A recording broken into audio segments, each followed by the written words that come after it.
40 TDI nereiškia, kad šita Audi yra 4 litrų. Šita balta gulbė yra Audi A4 2020 metų su 2 litrų dizeliniu varikliu. Tas 40 TDI ženkliukas gale, tai turbūt Audi tiesiog norėjo mus dar labiau sugluminti.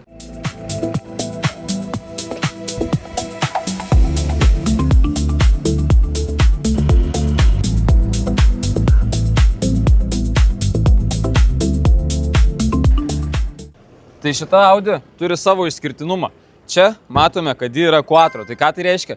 2 litrai dizelis plus 4 varomieji ratai ir automatas. Žiemą pravažumas tikrai bus geras ir kuro sąnaudos, manau, maloniai stebina. O po kapotu tas 2 litrų TDI variklis ir 140 kW. Gal su 140 kW ir neįrodysi kažko labai stipraus prie sankryžos, tačiau lėkdamas užmiestį puikiai apsilenksi. Avant modelis, universalas, tai galėsite tikrai nemažai visko prisidėti ir į bagažinę. Kam patinka mažesni, bet talpūs automobiliai, šitas automobilis tikrai puikiai tiks. Įsėdus į saloną jaučiasi ta Audi vokiška kokybė. Ypač naujesnių audinių salonai man labai patinka.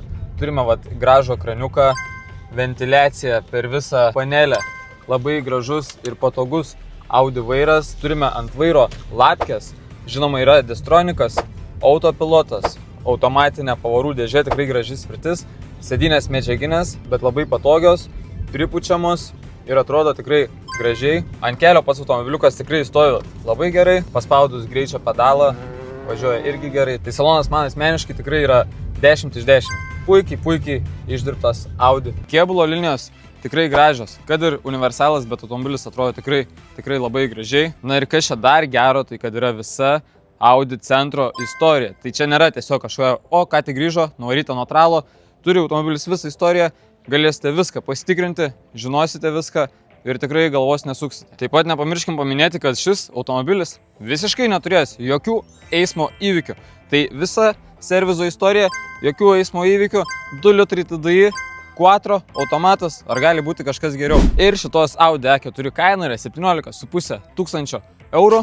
Tai galime suteikti visas leasingo paslaugas, taip pat galite įsigyti Mango draudimą nuo gedimų ir galite pirkdami šį automobilį įkeisti savo senąjį.